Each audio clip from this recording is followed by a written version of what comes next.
Chapter 11 19 to 24 के ऊपर हमने अध्ययन किया था। 19 to 24 में हमने देखा किस प्रकार अंताकिया में कलीसिया का स्थापना, beginning of a local church at Antioch. तो वहां से हमने कुछ सबक सीखा था, जिस प्रकार परमेश्वर ने अंताकिया में अन्य जातियों के बीच में कलीसिया का स्थापना किया प्रभु ने। उस संबंध में तीन मुख्य बिंदु देखा था, तीन मुख्य बात। नंबर 1 यह था कि परमेश्वर विपरीत परिस्थिति को कलीसिया का स्थापना के लिए इस्तेमाल। यरूशलेम में पीड़ा के द्वारा जो स्कैटर्ड हो गया, तितर बितर हो गए, वो सुसमाचार सुनाया। उस प्रकार सुसमाचार का प्रचार वहां हुआ, ये हमने देखा। उसके बाद हमने ये देखा कि परमेश्वर उस कलीसिया की स्थापना में कई लोगों को इस्तेमाल, एक या दो नहीं। उसमें कुछ लोग प्रचार किया, कुछ लोग सपोर्ट किया, कुछ लोग प्रोत्साहन दिया, कुछ लोग सिखाया। ऐसा कलीसिया के स्थापना में और उसका प्रोग्रेस में कईयों का योगदान होता है, केवल एक व्यक्ति के द्वारा नहीं होता। नंबर 3 ये देखा था, वो लास्ट भी था, कि शुरू करना काफी नहीं बल्कि आगे बढ़ते जाना है। नॉट इनफ टू बिगिन और start well, we need to continue well. हमें लगातार चलना है। बरनबास ने बोला, प्रभु की कृपा में आप लिपटा रहना है, आगे चलना है। ये सारी बातें देखे हम लोग 11वां अध्याय 11 का 24 तक बंद किया था, 11-24 तक। अभी हम 25 और 26 पद को, केवल दो ही पद को पढ़ते हैं। इसलिए पढ़ते हैं 27 to 30 का एक टोटली डिफरेंट टॉपिक है, उसको हम एक टॉपिक के ऊपर देखेंगे। तो ये आज का हमारा बहुत ही छोटा सा पोर्शन है, तो भी उसको ही हम देखेंगे। यहाँ पढ़ते हैं वर्स 25 में, क्या पढ़ते हैं? तब शाऊल को ढूंढने के लिए तारसुस को चले गया। कौन? बरनबास ने, है ना। और जब उसे मिला तो उसे अंताकिया में ले आए।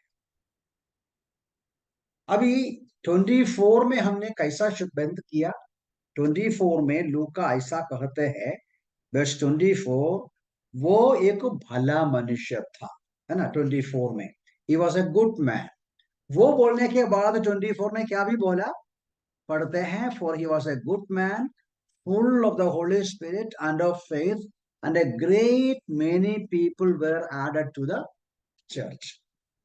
बरनबास जैसा एक भला मनुष्य का सेवकाई के द्वारा कईयों का उद्धार हुआ। कई लोग अंताकिया कलीसिया के साथ जुड़ गया, प्रभु में आया, कलीसिया बढ़ गया, नंबर में बढ़ा और क्वालिटी में भी जरूर बढ़ा है। तो बरनबास को मालूम पड़ा, ये मेरे से, ये जो कलीसिया का देखभाल करना मेरे से अकेला होना मुश्किल है। तो इसलिए वो क्या करते हैं? वो तरसोस का शाऊल को ढूंढने को जाते हैं। यहाँ कई सबक है, हम उधर आएंगे, केवल 2-3 सबक हम देखेंगे, लेकिन मैं एक सारांश बताता हूँ। तो ये जो वचन 25 के अनुसार, वो शाऊल को ढूंढने के लिए तरसुस को चले गया। हम जानते हैं शाऊल का गांव है तरसुस, टारसस शाऊल का नेटिव प्लेस है। हम लोग इस बात को देखा चैप्टर 9 का 30 में, जब यरूशलेम में लोग उसको मार डालने का प्रयास किया, उसका जीवन खतरे में आया, तो वहां के विश्वासी लोग उसको बोला, ब्रदर आप जाइए, आप अपने गांव में, अपने देश में जाओ, बोलकर तरसोस में भेजा। और अभी करीबन 10 साल हो गया है। पिछले करीबन 10 साल से बरनबास और शाऊल के साथ कोई कॉन्टेक्ट नहीं। कुछ लोग कहते हैं 7-8 या 10, 7-8-10 या मतलब कई साल हो गया। शाऊल क्या करता था कुछ पता नहीं हमको, लेकिन हमें सूचना मिलता है शाऊल इन 8 या 10 सालों में तारसस में गया, अपने गांव में गया, और कुछ समय वो अपने गांव घर में भी गया। घर वाला उसको छोड़ दिया, उसने घर को छोड़ दिया और प्रचार किया। पढ़ते हैं सीरिया में, सिलिकिया में सब प्रचार किया, और बहुत ही ताड़ना या मतलब पीढ़ा, persecution सहना पड़ा अपोस्टल शाऊल को। और कलीसियाओं का स्थापना किया, वो प्रचार किया।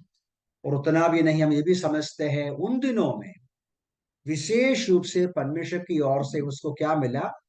दर्शन मिला, रेवलेशंस मिला, मतलब स्वर्गीय ज्ञान का भंडार उसको प्रभु ने खोल कर दिया। ये सारी बातें हम लोगों को प्रेरितों में से भी मिलता है और गलेशियंस भी मिलते हैं, सूचना मिलता है। डेफिनेटली लिखा नहीं, लेकिन हमें सूचना मिलता है। पिछले 10 सालों से शाऊल अपने क्षेत्र में जाकर प्रचार कर रहा था, उसके बीच में कष्ट उठाया और बहुत कष्ट उठाया, जो 2 कोरिन्थियंस 11 में वो सूचना भी देता है उस प्रकार का। और उसके अलावा नया नया आत्मिक ज्ञान परमेश्वर ने, प्रभु ने उसको प्रकट कर दिया। इस अवसर पर शाऊल को ढूंढकर बारनबास पहुंचते हैं। वो जो शब्द हम पढ़ेगा तो हमको मालूम पड़ेगा, बरनबास ढूंढा मतलब आपको मालूम है आज के जैसा कोई सुविधा नहीं है। टारसस में है और शाऊल घूम के फिर के सेवा करते हैं। उसको बरनबास कैसा पहचाने, कैसा फाइंड आउट करेगा? ये तो बहुत बड़ा मेहनत है जरूर। लेकिन बरनबास ने जाकर उधर पढ़ते हैं, उसको फाइंड आउट किया। और 26 में जब उसे मिला तो उसे अंदोकिया में लेकर आया और 1 वर्ष तक सिखाया। तो यहां से हमें क्या सबक मिलता है? केवल 2 वचन हैं, घटना यह है, मैंने बताया, स्टोरी मैंने बताया। 3 सबक मेरे सामने मैंने इधर लिख के रखा है, वो मैं आपके सामने जल्दी जल्दी बोलूंगा। 3 लेसन्स है ना, ये जो 25-26 पदों के आधार पर। नंबर 1 ये है, बरनबास को इस बात मालूम पड़ा। क्या मालूम पड़ा? नया नया शुरू किया हुआ कलीसिया, नया नया प्रभु में आया हुआ विश्वासी लोगों को क्या आवश्यक है? सिस्टमैटिक बाइबल स्टडी आवश्यक। सिस्टमैटिक, सिस्टमैटिक मतलब क्या होता है? पता नहीं हिंदी में कैसा बोलेगा। सिस्टमैटिक बाइबल स्टडी मतलब लगातार निरंतर वचन का अध्ययन की आवश्यकता है। इस बात को हमें हमें भी समझना है। अभी कोई भी विश्वास नया नया प्रभु में आते हैं, खास तौर से। अब इसका मतलब ये नहीं है कि 25 साल पुराना विश्वासी को बाइबल स्टडी नहीं चाहिए, जरूर चाहिए। लेकिन खास तौर से यहाँ बरनबास ने अंताकिया में अभी अभी शुरू किया हुआ कलीसिया के संबंध में उनको मालूम पड़ा, ये मेरा प्रचार से होता नहीं, मेरा जैसा लोगों का प्रचार से इनको आत्मिक परिपक्वता, आत्मिक भोजन नहीं मिलेगा। उनको शाऊल के समान के लोगों के द्वारा गहराई का सिस्टमैटिक बाइबल स्टडी की आवश्यकता है। ये बहुत दुख की बात है। पिछले कई सालों से ऐसा होता है। हम नॉर्मली आप जानते हैं, ब्रदरन असेंबली और ब्रदरन असेंबली के विश्वासियों के बारे में ऐसा एक एक विचार है पिछले कई सालों से या सदियों से, दे नो द वर्ड, वे वचन जानते हैं। लेकिन वो 30-40 साल पुरानी बात है। पिछले 25-30 सालों में सिस्टमैटिक स्टडी, वचन का सिस्टमैटिक स्टडी खत्म खत्म निगलेक्ट किया है। बहुत सारी कलीसियाओं में केवल प्रचार है। केवल प्रचार काफी नहीं। प्रचार ऐसा है, एक बिरयानी जैसा है। बिरयानी खाएगा तो तंदुरुस्ती बनेगा। प्रचार तो अनरस्ट, सुनने में इच्छा अच्छा लगता है। 25 मिनट में, 30 मिनट में बम बम बम बम एक प्रचार सुनते हैं, सुनने में भी अच्छा लगेगा, मजा भी लगेगा, प्रोत्साहन लगेगा, खुशी लगेगा, वो सब अच्छा है, बड़ी बात है। बिरयानी खाना तो अच्छी बात है। लेकिन लगातार क्या खाएंगे आप? सब्जी खाएंगे, दूध पिएंगे, अंडा खाएंगे, मच्छी मटन खाएंगे, अलग अलग चीजें खाएंगे, तो ही तंदुरुस्ती आएगा।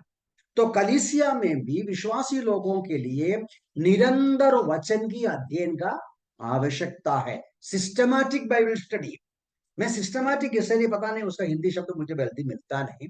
सिस्टमैटिक बाइबल स्टडी का मतलब यह है कि आप उत्पत्ति पढ़ा, 1 2 3, ऐसा नहीं है कि इधर से एक वचन लिया, इधर से एक वचन लिया, इधर से एक वचन लिया, 4 वचन 4 जगह से लेके उसका बैकग्राउंड क्या है, उसका जो कॉन्टेक्स्ट क्या है, किसको बोला, क्या बोला, कई बार आउट ऑफ कॉन्टेक्स्ट में लेके प्रचार को मिलता करने के लिए इस्तेमाल करते हैं प्रचार। वो तो ध्यान रखो, कोई बात नहीं। हमारा कर्तव्य है बाइबल स्टडी करना है निरंतर, जैसा हम अभी कर रहा है। प्रेरितों के काम स्टडी कर रहा है, पहला अध्याय, दूसरा अध्याय, तीसरा अध्याय, हम 11 अध्याय तक आए। धीरे धीरे धीरे अध्ययन करके जाएंगे, क्यों, किसको, कैसे, कहाँ सिखाएं, ये सारी बातें सीखना बहुत जरूरी है। अभी हमने शुरू में इस बात को देखा था, ज्यादा में रिपीट करने की आवश्यकता भी नहीं। चैप्टर 2 के अंदर है ना, कलिसिया का, फर्स्ट सेंचुरी कलिसिया का विशेषताओं को देखते समय हमने इस बात को देखा था कि फर्स्ट सेंचुरी चर्च क्या है, एक अध्ययन करने वाला कलिसिया था। प्रेरितों का उपदेश, प्रेरितों का डॉक्ट्रिन सिस्टमैटिकली वो पढ़ता था, सीखता था, सिखाता था। चैप्टर 2 का 42 हम सब जानते हैं, लेने का जरूरत नहीं। और चैप्टर 17 भी हम सब कई बार पढ़ चुका है। बेरोवा के विश्वासी लोग, बेरिया, वो वचन को क्या करता था, सर्च करता था, सर्च करता था। मैं कुछ वचनों को पढ़ना चाहता हूं जो तिमोथी को प्रेरित पौल लिखता है। 1 Timothy chapter 4 verse 6, 1 Timothy chapter 4 verse 6 में इस प्रकार पढ़ते हैं। 1 तिमोथी चैप्टर 4 वर्स 6 में, यदि तू भाइयों को इन बातों को सुधी दिलाता रहेगा तो मसीह यीशु का अच्छा सेवक ठहरेगा, विश्वास और उस अच्छे उपदेश की बातों से जो तू मानता आया है तेरा पालन पोषण होता है। अब इंग्लिश पढ़ेगा तो वहां टीचिंग का रेफरेंस है, तिमोथी को बोलता है। मैं पढ़ूंगा, कोई वचनों को छोड़ देगा। वर्स 11, वर्स 11, इन बातों की आज्ञा कर और सिखाता रह, तेरा पद, जब तक मैं न आऊं तब तक पढ़ने और उपदेश और सिखाने में लवलीन रह। पढ़ने और उपदेश और सिखाने में, टीचिंग, है ना। 16 भी, इन बातों पर स्थिर रह, क्योंकि यदि ऐसा करता रहेगा तो तू अपने और अपने सुनने वालों के लिए उद्धार का कारण होगा। नाउ सेकंड तिमोथी पढ़े, सेकंड तिमोथी चैप्टर 2 वर्स 1।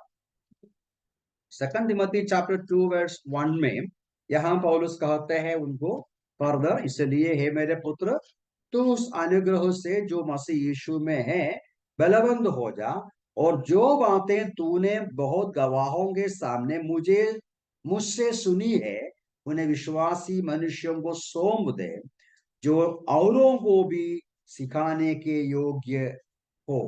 देखो कितने वचनों में। अभी तीतुस को भी लिखता है, मैं वो पढ़ता नहीं, टाइटस 1:9 में भी।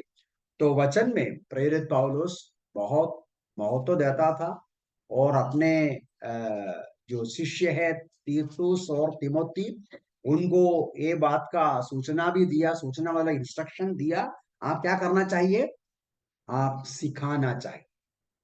मेरे सामने दो स्टूडेंट्स है, खास तौर से बुक खोल के बैठा है, मैं देखता हूँ वो कुछ लिखने को मिला नहीं।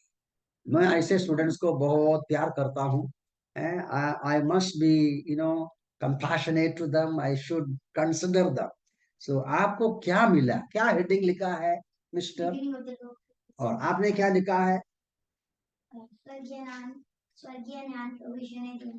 अच्छा, beginning of the local church में रेफर कर रहा था पिछले हफ्ते का क्लास। टुडेज क्लास का कुछ टाइटल नहीं दिया, टुडेज क्लास का सारांश मैंने बताया, उसका सब स्टोरी बताया। क्या बोलता है हमारा जो बरनबास को मालूम पड़ा, इस कलीसिया जो नया है, बड़ा है, बहुत सारा नया विश्वासी लोग आया है, मैं इनको सिखाना मुश्किल है, कोई जरूरत है। शाऊल का याद आया, शाऊल को बुला के आते हैं, और 1 साल का अध्ययन होता है, वो हम पढ़ा था। तो मैं वहां से केवल तीन सबक, 3 लेसन्स देखने का प्रयास कर। क्या, कितना lesson? 3 lessons on what? See, Barnabas realized it's a new assembly, it's a new church. These new believers need spiritual food. They need teaching. They need to be taught. I am not able to do that. I cannot do that. And he remembered Saul of Tarsus, gifted Bible teacher. And he went to Tarsus to seek him, to search for him. And he found him, brought him. And they had wonderful 1 year Bible study.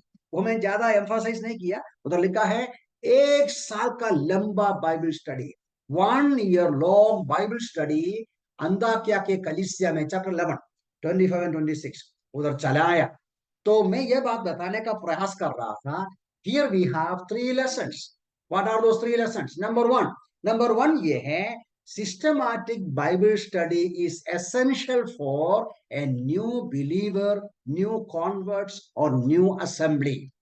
Again, systematic Bible study is essential for a new believer or a new assembly or new converts. समझ में आया? अब ज्यादा आपके पीछे बैठेगा तो अन्य स्टूडेंट्स गुस्सा करेगा। ठीक है, बाद में आप पूछ सकते हैं आप क्या बोल रहा था। तो ये बात बहुत महत्वपूर्ण, मेरी आशा है आप इस बात को समझा है। मुझे कई बार आश्चर्य लगता है, वंडर होता है, इधर मेरे सामने बाइबल स्टूडेंट्स बैठे हैं और ऑनलाइन 12 प्रिय भाई बहनें बैठे हैं, और आप सबका मैं अप्रिशिएट करता हूं वचन सीखने का, आपका जो तात्पर्य, इच्छा, इंटरेस्ट के लिए। लेकिन मैं ऐसे कुछ भाई बहनों को देखते हैं कि कभी भी एक बाइबल स्टडी में भाग लेने का इच्छा भी प्रकट नहीं किया। देखो, नहीं आना एक बात है, लेकिन इच्छा तो होना चाहिए। अरे ब्रदर क्या करेगा, समय नहीं, काम है। ठीक है, प्रभु आपका हृदय जानता है, प्रभु आपकी परिस्थिति जानते हैं। लेकिन आपको, if you claim that you are a Christian, born again believer, and you purposely, deliberately refuse to study God's word systematically, it's very unhealthy, it's dangerous. ये बहुत बुरी बात है। It's not good for you as a Christian. It's not good for you as a born again child of God. क्योंकि Bible stress करते हैं, new testament, every newly born again child of God should study God's word systematically, and even every Christian, every born again child of God, क्योंकि then only they can progress, then only they can be strong in the Lord. मैं उन बातों के अधिक बातों पर जाता नहीं, हमारा विषय सिस्टमैटिक बाइबल स्टडी नहीं, हमारा विषय केवल इन 2 वचनों के ऊपर थोड़ा सा मनन करना है। तो that is the first thing we need to remember. And एक बात और मैं बोलना चाहता हूं, बाइबल स्कूल जो है इज नॉट इनफ है। अभी आपको लगेगा फिर बाइबल स्कूल में जाएंगे। अभी बाइबल स्कूल और कलीसिया का फर्क क्या है? I teach in Bible school, you know that. मैं अभी भी 2 हफ्ते पहले भी बाइबल स्कूल में सीख किया है। बाइबल स्कूल और बाइबल असेंबली का फर्क क्या है? वचन के अनुसार एक विश्वासी वचन सीखने का जगह असेंबली है, कलीसिया है। The local assembly is the place where a believer has to learn the Bible. It is there he should be trained. It is there he should learn the word of God under or in submissiveness to the elders. कलिसिया के प्राचीनों के अधीन में रहकर नम्रता के साथ वचन सीखने का, सिखाने का जगह कलिसिया है, not the Bible school, not even zoom Bible school, not even online Bible school. I am not against Bible school, you know that, but the primary focus should be assembly based Bible studies. ठीक है, उतना बोल के मैं आगे जाता हूं। यदि आपको सवाल है तो मैं आपको एक्सप्लेन करके देगा। भैया, यू गॉट इट? मिला कुछ भी? Thank you. नंबर 2, ये बहुत ही आश्चर्य लगता है। क्या आश्चर्य लगता है मालूम है? बरनबास का एक्शन। बरनबास का एक्शन क्या है? देखो, उधर लिखा है बरनबास को, जैसा मैंने बताया, बरनबास वॉज ए गुड मैन। उधर लिखा है बरनबास का प्रेजेंस, बरनबास का मिनिस्ट्री, अकॉर्डिंग टू 24, परिणाम क्या हुआ? अंताकिया कलीसिया में और विश्वासी लोग आया, और लोग प्रभु में आए। उधर लिखा है 24 में, क्या पढ़ा हमने? Great many people were added to the lord. Barnabas क्या कर सकता था? वाह वाह, प्रेज द लॉर्ड, प्रभु ने मुझे बड़ा सौभाग्य दिया, बड़ी सेवकाई दिया। मैं इधर आने वाले दिनों में रहकर, अभी यरूशलेम में वापस नहीं जाऊंगा, इधर इन विश्वासियों के बीच में रहकर मैं मेरी सेवा करूंगा। मेरे लिए बहुत अच्छा एक मौका मिला। ऐसा सोचने के बदले वो क्या बोला? वो सोचा ये मेरे से हो नहीं सकता। दिस जरूर अंताकिया कलीसिया के विश्वासियों को और मजबूत और उपयोगी व्यक्ति की आवश्यकता है। उनका स्मरण में आया, शाऊल का स्मरण में आया। कैसा शाऊल का स्मरण आया? आपको याद है चैप्टर 9 में हम पढ़ा पढ़ा जब सॉल शाऊल यरूशलेम में आया, तो पहली बार शाऊल को मिला कौन? बरनबास ने मिला था। बरनबास उसको लेके यरूशलेम में इंट्रोड्यूस किया था। और जरूर बरनबास और शाऊल के बीच में बहुत अच्छी रिश्ता था, और शाऊल से बातें सुना होगा, कहानी गवाही सुना होगा। तो जैसा चैप्टर 9 में प्रभु यीशु ने शाऊल को बोला, अन्य जातियों के लिए, अनन्यास को बोला, अन्य जातियों के बीच में एक दास के रूप में, प्रेरित के रूप में परमेश्वर ने शाऊल को चुना, अन्य जातियों को वचन सुनाने के लिए चुना। ये बात बरनबास को मालूम था। ये बात बरनबास ने याद किया। अंताकिया में अन्य जातियों के बीच में कलीसिया का स्थापना हुआ, तो इनको वचन सिखाने के लिए योग्य व्यक्ति 10 साल पहले में मिला हुआ शाऊल है। मैं उसको ढूंढ कर निकाल के लेके आएगा। ये विचार बरनबास के मन में आया है, तो वो क्या दर्शाता है? क्या दर्शाता है? उनका नम्रता दर्शाता है, उनका खुला हृदय दर्शाता है। आज के जमाने में आपको लगता है कोई अवसर देगा ऐसा? इसको ऐसा एक फ्रेज होता है, प्लेइंग द सेकंड फिडल, ऐसा बोलते एक एक एक क्या बोलता है, एक सेइंग, नॉट सेइंग, फ्रेज है ना, phrase. Playing the second fiddle मतलब देखो, एक बड़ा म्यूजिकल प्रोग्राम होता है, आगे खड़े होके म्यूजिक बजाने वाला है, गाना गाने वाला है, लेकिन पीछे छोटा कुछ इंस्ट्रूमेंट प्ले करने वाला, बीच में एक ऐसा कर रहा है, ज्यादा ध्यान देना, बीच में ऐसा एक इंस्ट्रूमेंट है ना, पता नहीं क्या बोलता है, बीच में वो पीछे रहेगा, उनको कोई ध्यान नहीं देगा, है? उस प्रकार का ऑर्केस्ट्रा में या जो म्यूजिक प्रोग्राम में इनसिग्निफिकेंट रोल लेने वाला लोगों को ऐसा कहता है प्लेइंग द सेकंड फिडल। कौन पसंद करेगा? पीछे जाने के लिए कौन पसंद करता है? हमसे शक्तिशाली व्यक्ति को देखेगा तो हमारे मन में क्या लगेगा? अरे बाप रे, अभी मैं पीछे चले जाएगा। फिर हम कैसा भी उस शक्तिशाली व्यक्ति को दबाने का, पीछे करने का, हटाने का हो सकता है, तो खत्म करने का प्रयास करें। देखिए, पॉलिटिक्स सब जानते हैं, पेपर पढ़े, ये तो ह्यूमन नेचर है।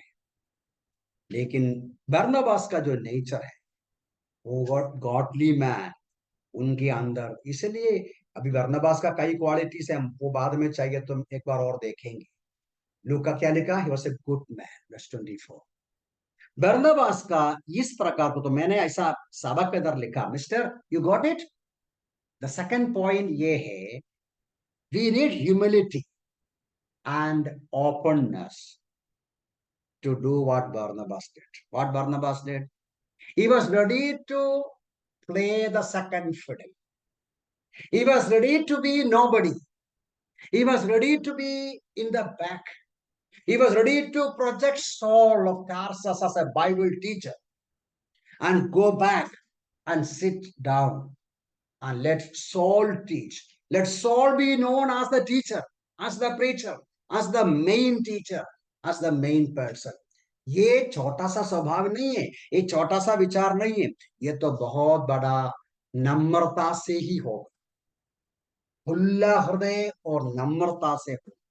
ये हमें बहुत जरूरी है। आप बोलिए, what is the reason why Barnabas took that option.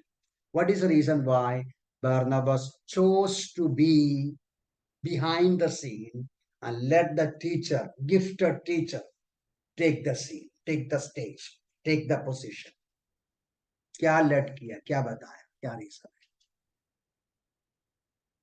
आपका समझ में आते हो? Anybody who had doubts online? Mr. Manuel, thank you. और मैडम?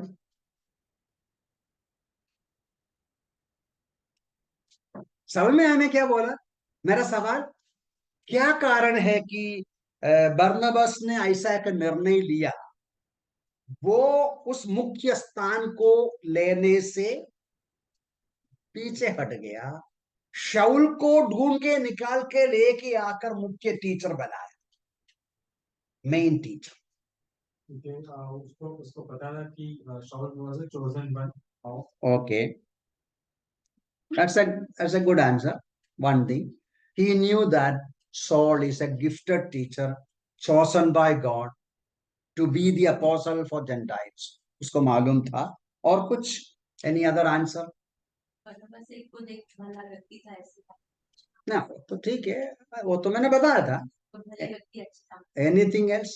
ने वो बताया था। और कुछ? Any other uncle reason why he took such a stand, such a choice? Uncle मैं बोलूं, बोल सकते हैं?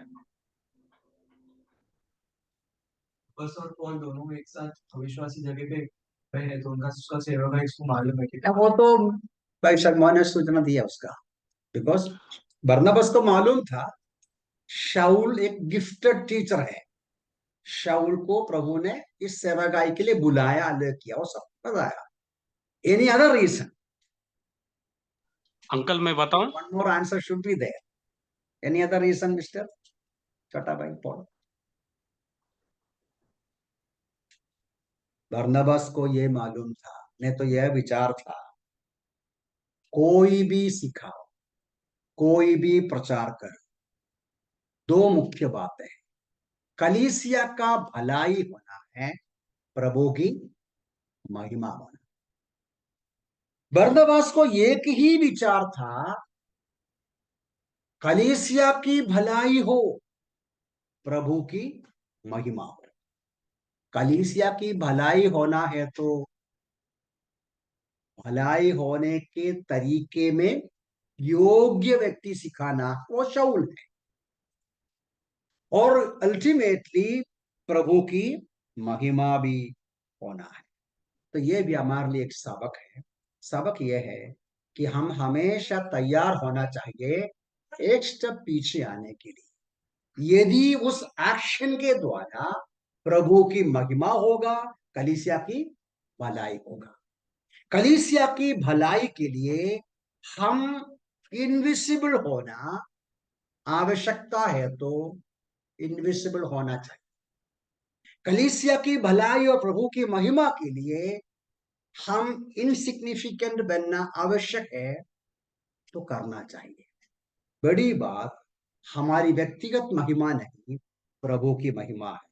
हमारी व्यक्तिगत प्रोग्रेस और उन्नति नहीं, कलीसिया की उन्नति और प्रोग्रेस है। यही हमारा लक्ष्य होना चाहिए।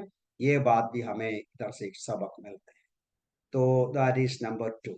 दो बातें हमें यहाँ से देखा।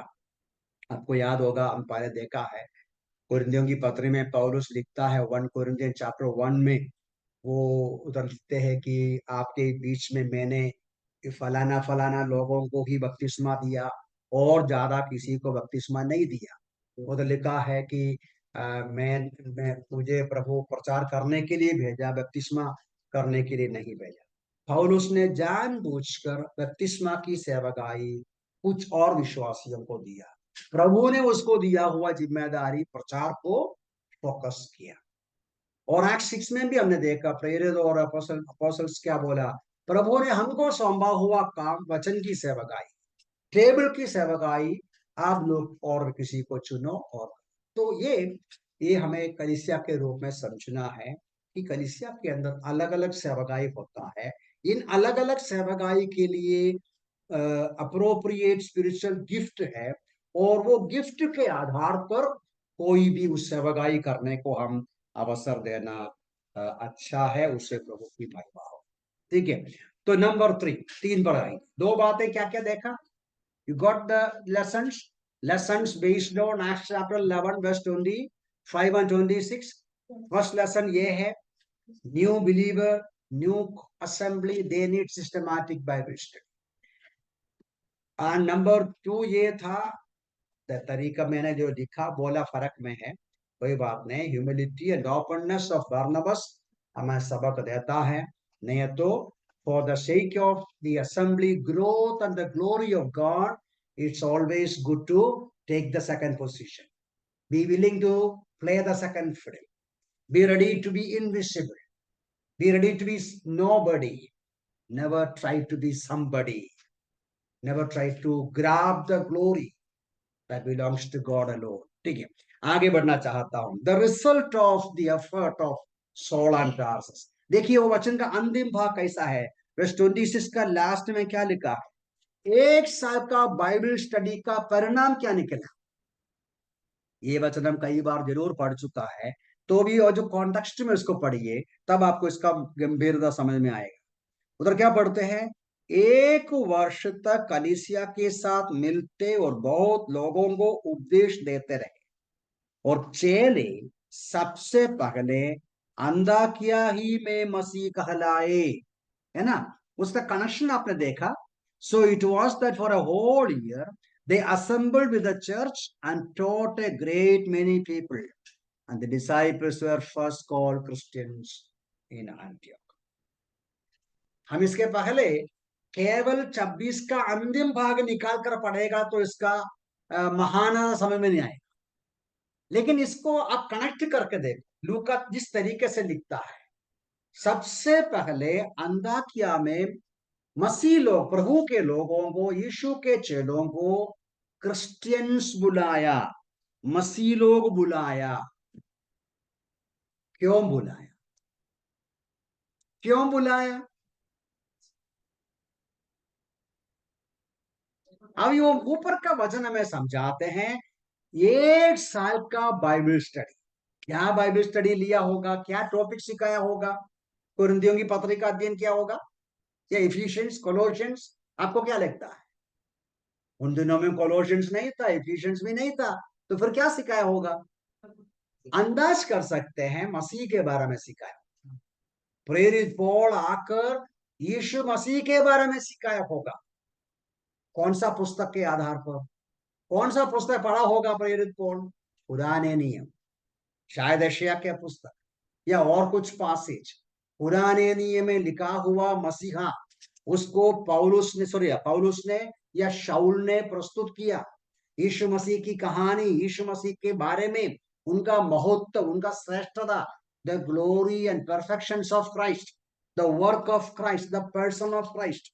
तो यीशु मसीह के बारे में उनको सिखाया। तो 1 साल उनके सामने बार बार यीशु मसीह के बारे में सुनते रहा या सुनाते रहा। परिणाम क्या हो गया? परिणाम अंदाज कर सकते हैं कि ये जो विश्वासी लोग बाहर जाएगा तो हमेशा यीशु मसीह के बारे में बोलते हैं। उनका बातचीत यीशु मसीह के बारे में है।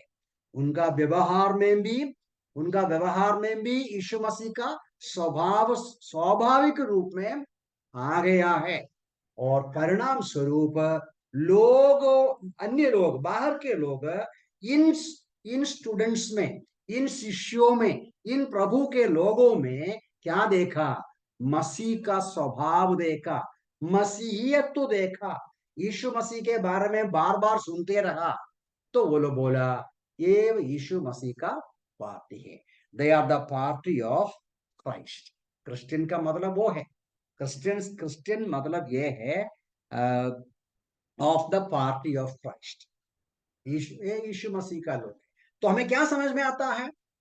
1 साल का वचन का अध्ययन का परिणाम 2 मुख्य बात है।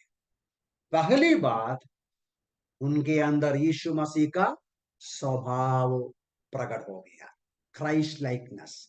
उनके शब्दों में, उनका बातचीत में, उनका व्यवहार में। और हम ये भी अंदाज कर सकते हैं, बरनबास जो अच्छा मनुष्य है, उस बरनबास का गुण भी अपनाया होगा, शाऊल का गुण भी अपनाया होगा।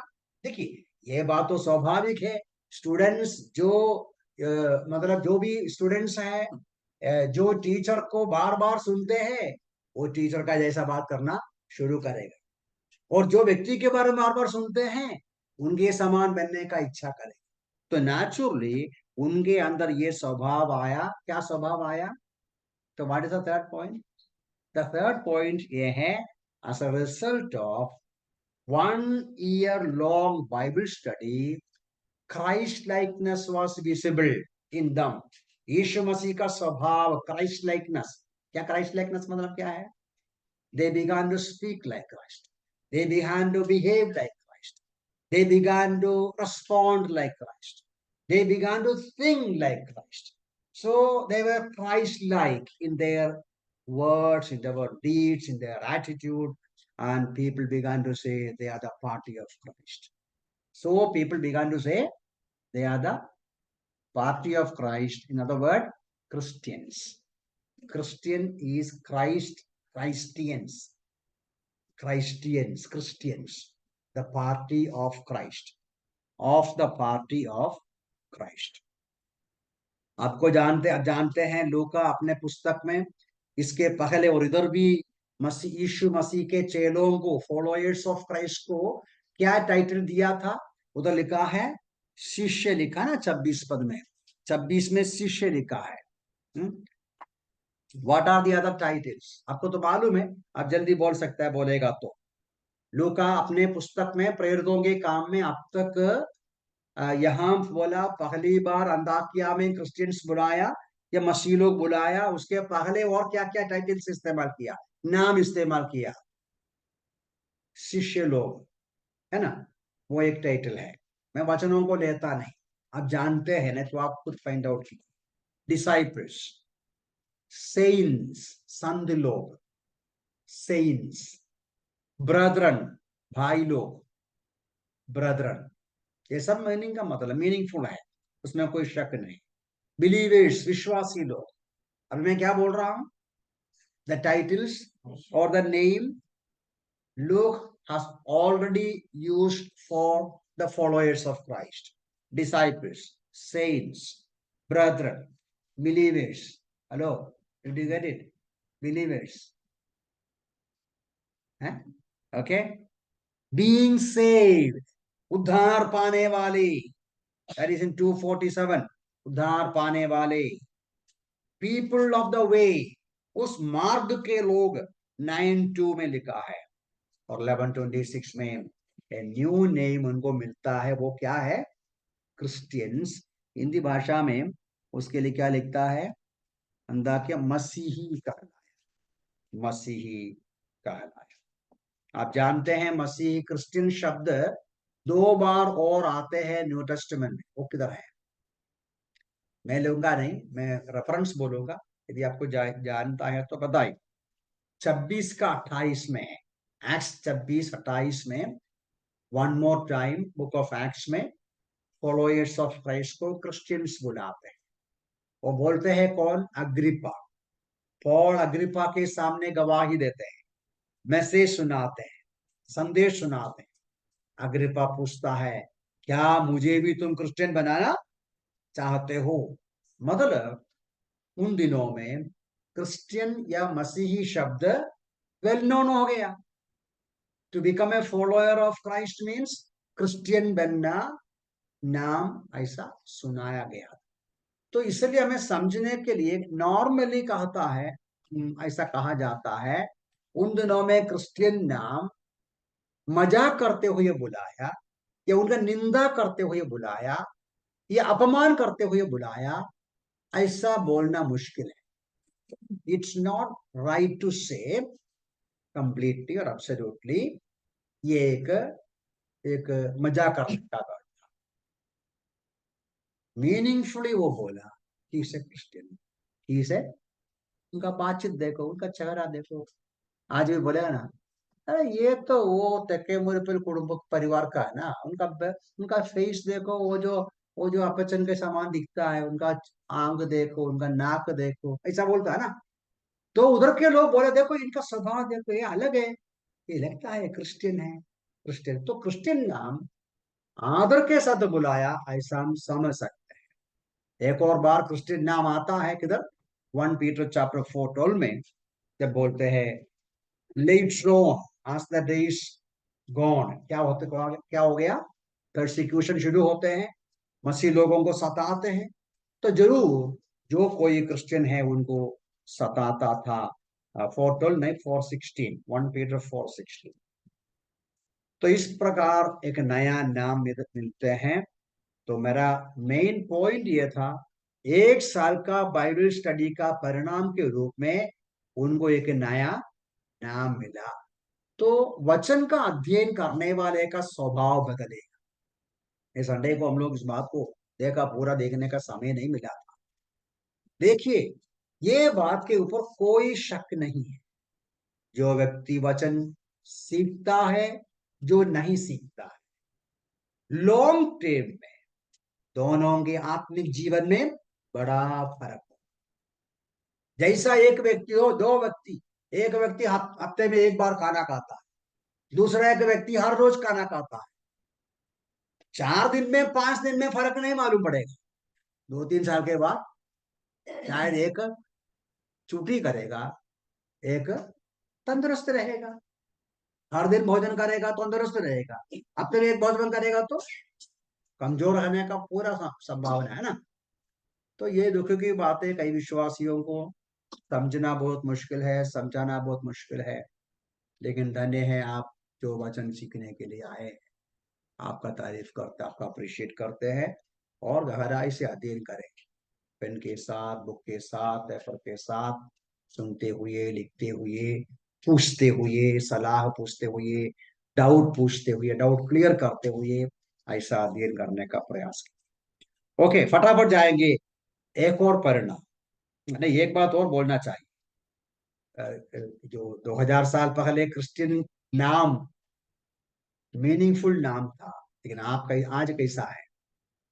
2000 अंताकिया में उनको क्रिश्चियन बुलाया तो वो सचमुच में यीशु के फॉलोअर्स थे, यीशु के पीछे हो लेने वाले थे।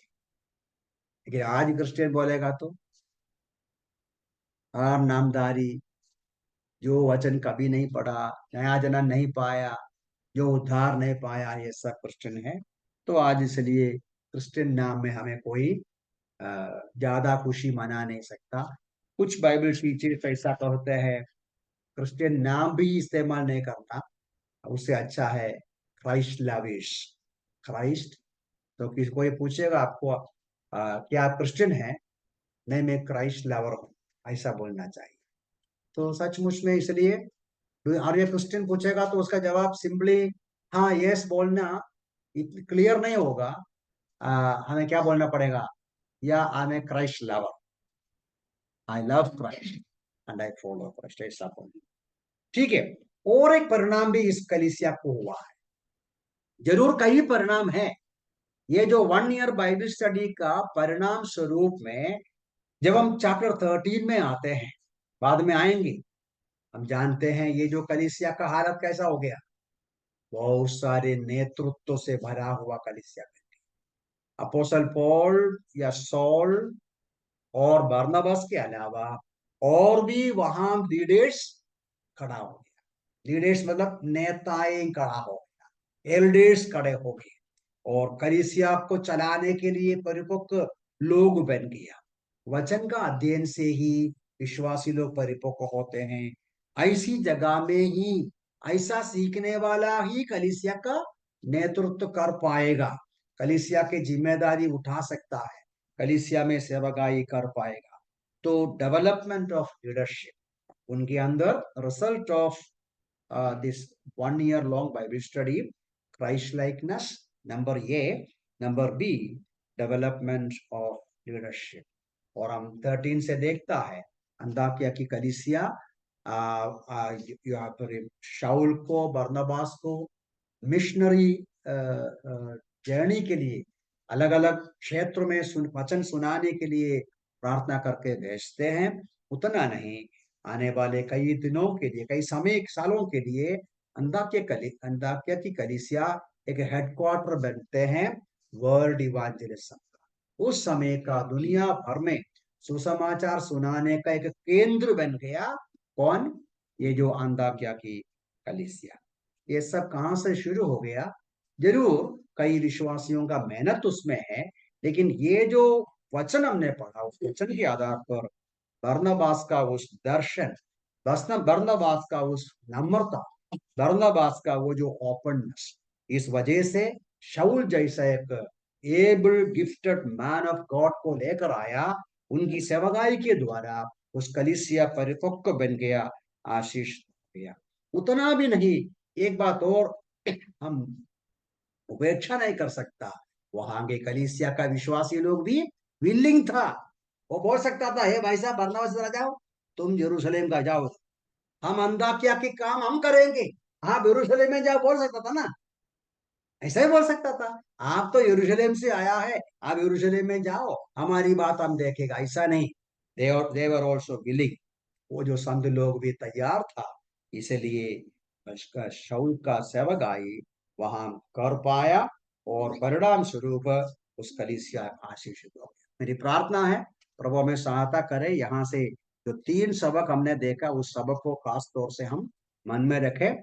वचन का सिस्टमैटिक स्टडी की आवश्यकता, और प्रभु के दासों को, कलीसिया के विश्वासियों को नम्रता और ओपननेस की आवश्यकता, वरदान के अनुसार कलीसिया में सेवकाई करना, और उतना भी नहीं, जब ऐसा होते हैं तो जो परिणाम निकलता है मसीह के स्वभाव में बढ़ेंगे और कलीसिया में नेतृत्व बढ़ेंगे, और कलीसिया पूरा कले प्रभु की महिमा के लिए कारण बनेगा, आशीष का कारण बनेगा। प्रभु में इन वचनों से सहायता करें। प्रभु के लिए